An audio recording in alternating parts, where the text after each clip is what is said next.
Bom, então vamos lá. Continuando então aqui a aula, né? Vamos ver aqui o diagrama do pipeline múltiplos ciclos. A gente viu simples ciclo, né? Ou seja, a gente viu uma instrução só dentro do pipeline e como é que ela anda dentro do pipeline. Agora a gente vai ver como é que várias instruções andam dentro do pipeline, usando aqueles desenhinhos que a gente já fez, a gente já usou na aula passada, tá? Então aqui a gente tem o ciclo de clock 1, 2, 3, 4, assim por diante até o 9. Então olha só, vem a primeira instrução aqui, ó, load x10 40x1. Então no primeiro ciclo de clock, essa instrução vai ser lida, que eu nem sei que instrução que é ainda, né? A máquina não sabe, né? Eu sei, o compilador sabe, a máquina que não sabe. Então ela lê e guarda no registrador. Bom, o que vai acontecer no segundo ciclo de clock? Essa instrução vai executar o decode e a busca de registradores, certo? Certo. Então ela vai usar isso aqui no segundo ciclo de clock. E essa instrução sub, x11, x2, x3, que a gente vê aqui que não tem nenhuma dependência na instrução de cima, vai fazer a busca aqui na memória de instruções. Então é isso que está acontecendo. Gente, lembrando, isso aqui é só uma representação. O pipeline é o mesmo. O caminho de dados é o mesmo. Esse M aqui é o mesmo desse M aqui. Eu só estou dizendo em qual ciclo de clock, qual instrução está usando qual. Tá bom? Então aqui ele decodificou e leu os registradores e guardou. E a instrução sub leu a instrução. Tá? No ciclo de clock 3, o load vai lá operar a LU para calcular o endereço e guardar aqui nesse registrador. O sub está lendo x2 e x3 e guardando aqui nesse registrador. E o add está lendo a instrução. No ciclo de clock 4, a instrução load está lendo a memória, né, e guardando o dado aqui nesse registrador. O sub está fazendo o x2 menos x3 e guardando aqui nesse registrador.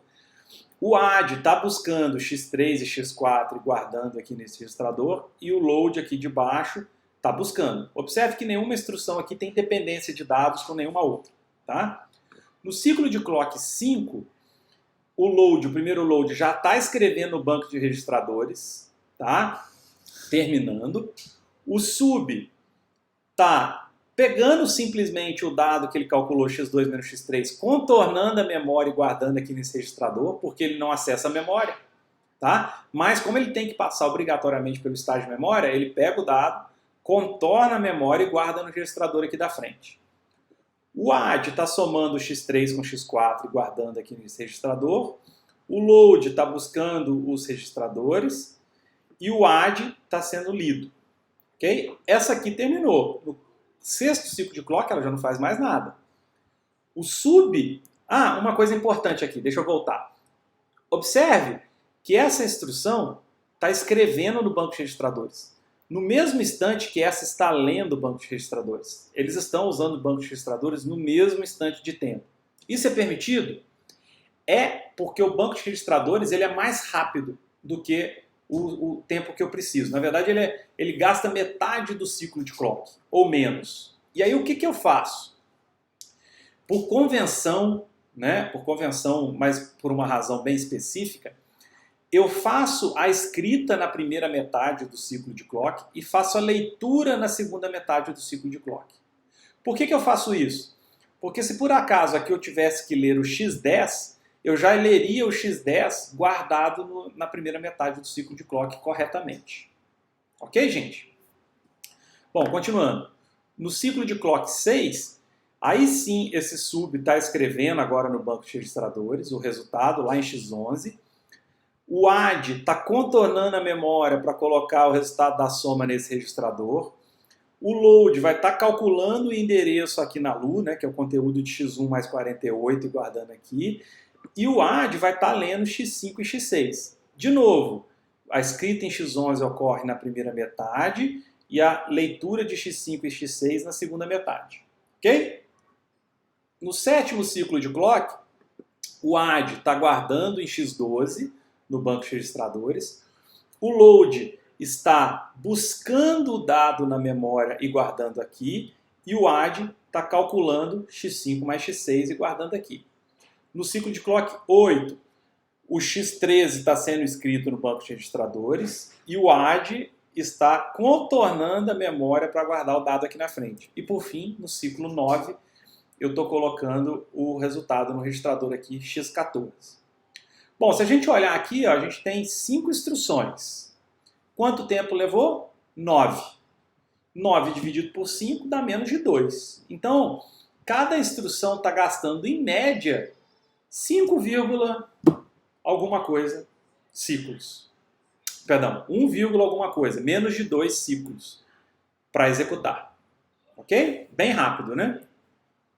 Bom, aqui é uma outra maneira da gente fazer. É óbvio que, por exemplo, quando eu pedir para vocês na prova, quando eu passar a lista de exercícios para vocês e pedir para vocês mostrarem esse diagrama do pipeline, quando eu peço o diagrama do pipeline, gente, é esse aqui, múltiplos ciclos. Mas não se desesperem. Eu não vou pedir para vocês ficarem desenhando essas caixinhas. É óbvio que eu não quero que vocês façam isso, tá, gente?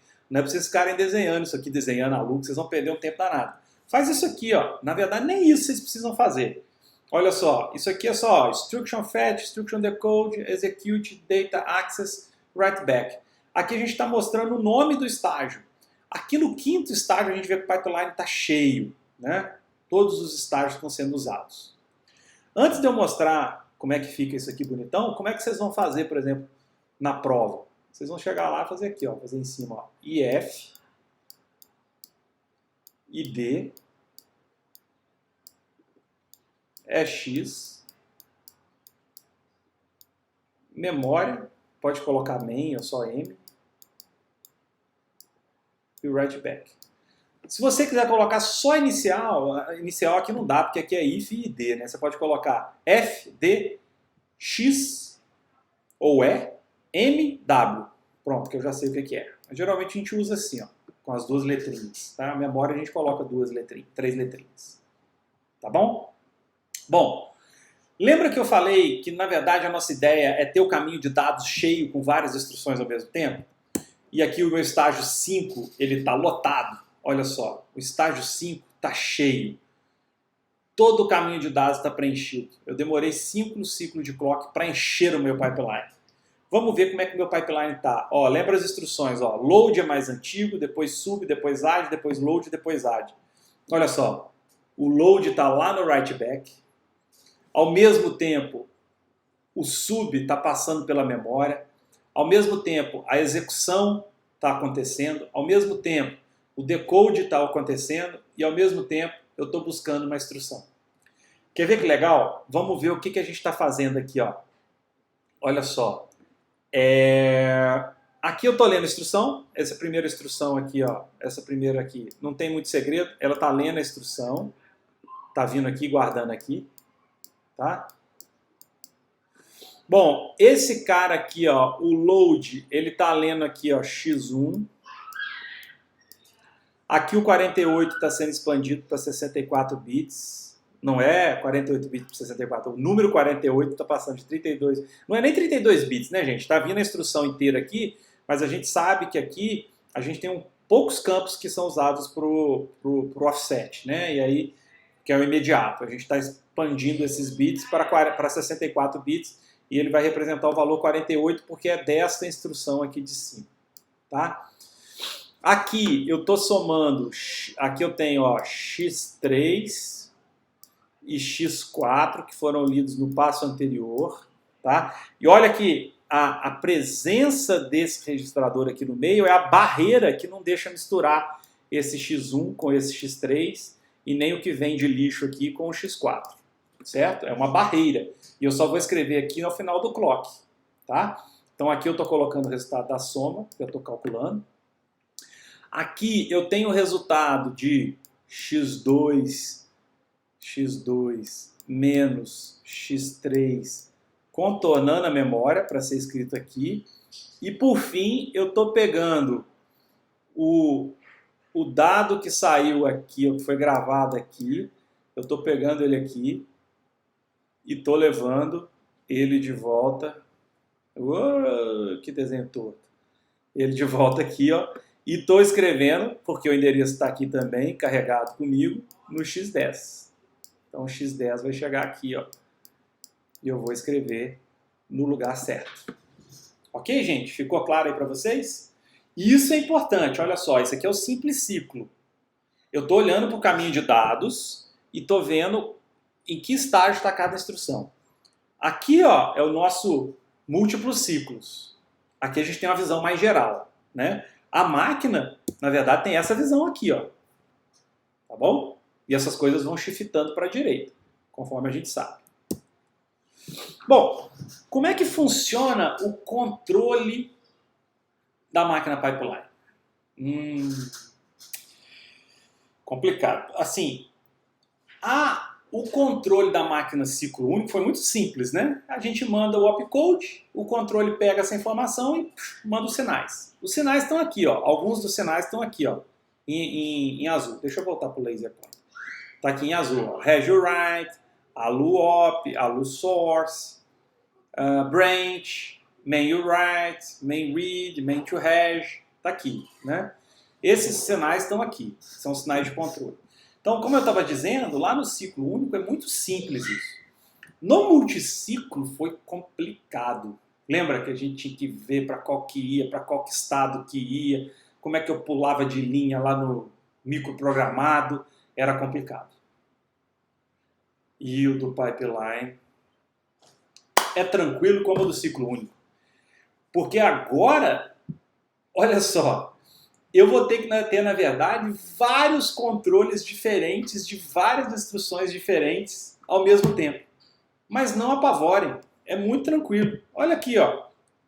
É aqui nesse estágio que eu decodifico, concorda? Então o controle vai estar aqui, porque eu vou ler a instrução, pegar o opcode e jogar para ele, e o opcode já me diz tudo. E aí, gente, eu já vou gerar o sinal para esse estágio, sinal para esse estágio, sinal para esse estágio, sinal para esse estágio, todo mundo. E o que eu faço? Guardo nos registradores. Eu estendo aqueles registradores, ó, ID é X memória, memória write back, pego os sinais de controle e coloco nesses registradores. Então eu coloco aqui, ó, os sinais que vão ser usados no estádio de EX, os sinais que vão ser usados na memória, os sinais que vão ser usados no write back. Quando eu chego aqui no estágio de EX, eu uso os sinais do EX. E eu, obviamente, não preciso copiar os sinais do EX aqui. Chega aqui, eu uso os da memória e não preciso copiar para cá. Do write back, jogo aqui. Uso depois no write back. Por que isso é importante? Porque a instrução que tiver aqui vai ter só acesso aos sinais dela. E a instrução que tiver aqui vai ter esse acesso só aos sinais dela. A instrução que estiver sendo lida aqui é tranquilo, porque sinal de leitura é fácil. Ok, gente? Pegaram a ideia? Então, voltando aqui, ó, com calma. Gero o sinal aqui e copio para os registradores e vou usando conforme a necessidade. Perfeito? Bom, então tá aqui, ó, a máquina com os sinais de controle. Esse sinal que chegava aqui, ó, não é um sinal deste estágio, é um sinal lá do write back.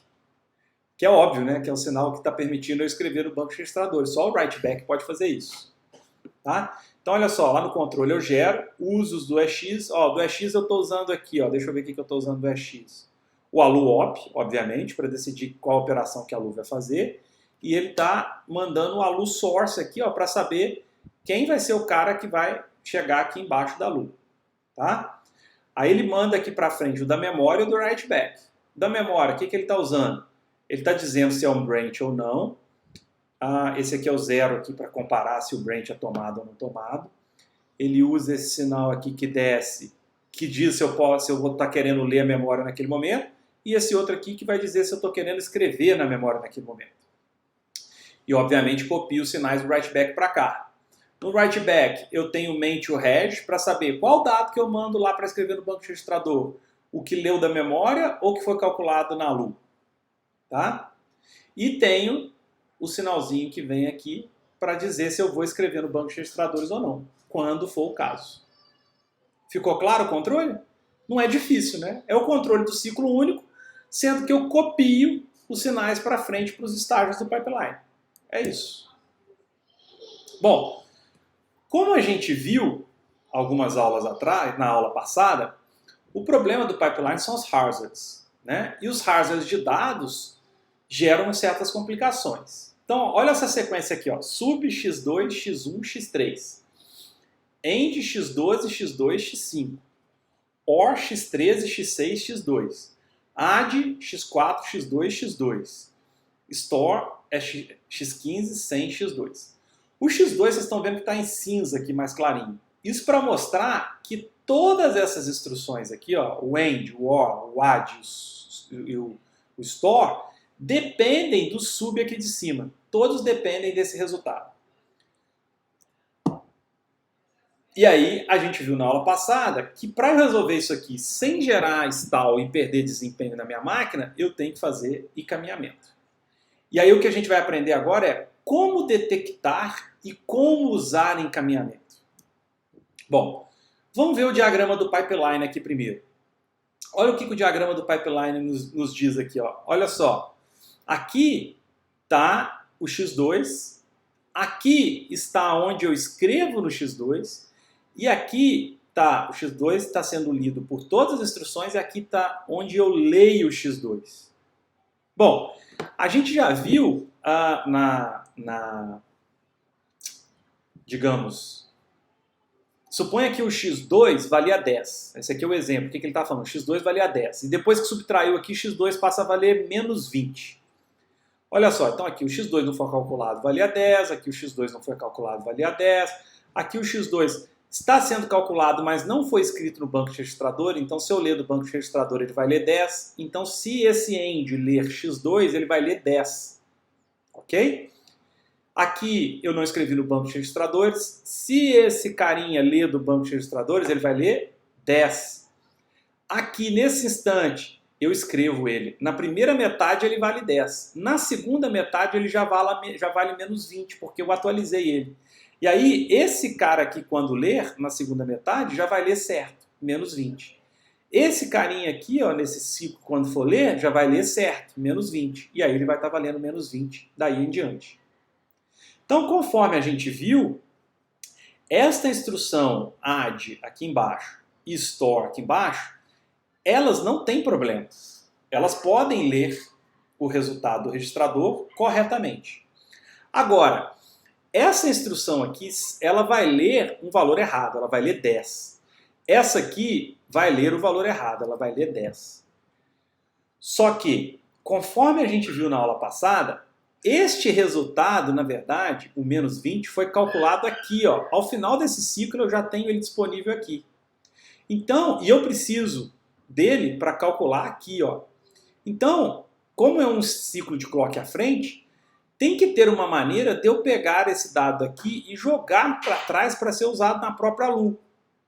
Certo? A mesma coisa aqui, ó. Eu quero pegar ele que vai estar aqui e jogar para trás para ser usado na própria LU, 2 ciclos à frente, que é para usar esse x2 aqui no OR. Que é isso aqui, ó. É o encaminhamento que a gente descreve aqui, ó. Eu quero pegar da saída da LU para o começo dessa LU e da saída da memória para o começo da LU. Tá bom? Bom, vou parar aqui porque agora a gente vai tentar entender como que isso é feito. Tá? Então eu vou passar para outro vídeo.